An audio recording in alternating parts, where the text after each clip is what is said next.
亲爱的朋友大家好，我是美惠老师。今天为你示范一道香蕉鱼，一道甜点哦，凉凉 QQ 的，非常的好吃。然后呢，它有各种不同味道，有加香蕉油的啦，有加斑斓的啦，那有各种不同的颜色，来看咯。首先，在把手锅里头量入3杯半的水，再加入300公克的细砂糖，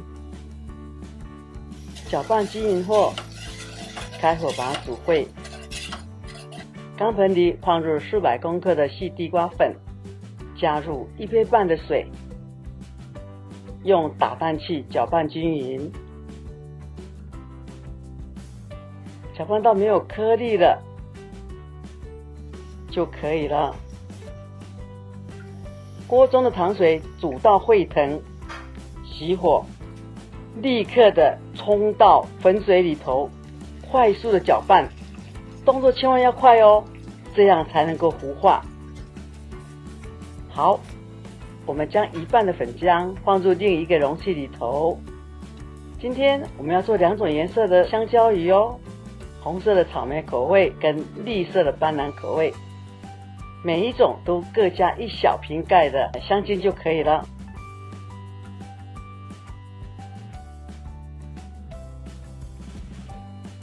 把草莓粉浆倒入方形的铁盘中，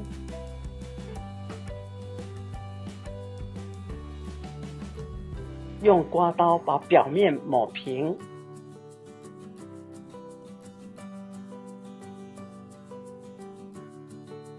轻轻的敲一下，把空气震出来，然后再做斑斓的口味，把斑斓精和面糊拌匀，刮到另一个方形的铁盘中，抹平表面，再震出空气。蒸锅的水烧开，先将草莓的粉浆放入蒸盘中，打开锅盖，改中小火入蒸，开始计时咯，大约20分钟左右。OK， 20分钟到了，我们将草莓口味的香蕉鱼拿出来，放在桌子上放凉。继续来蒸斑斓口味的香蕉鱼，也是用中火蒸20分钟。好，这盘也放在一旁，把它吹凉。等到香蕉鱼完全都凉透了之后呢，我们在面板上抹一些薏米粉，将香蕉鱼脱模，放在桌板上，再抹上薄薄一层的薏米粉，防止粘连。接着我们用切面刀把它切成长条，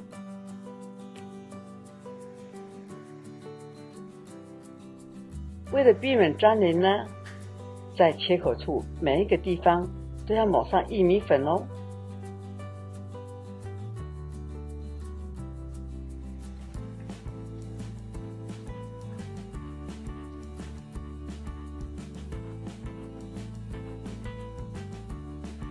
每一条都抹上薄薄的薏米粉，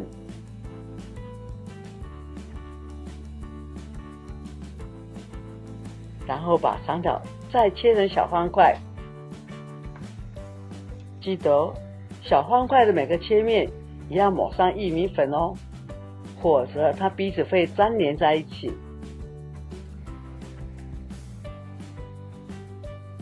OK， 很快咯，一大盘都做好了。2种口味的香蕉鱼都完成咯。好，我们拿个漂亮的点心盘子来装几颗吧。哇，请享用这 QQ 甜甜的香蕉鱼咯。OK， 这就是 Q 弟弟，好好吃的草莓口味跟斑斓口味的香蕉鱼。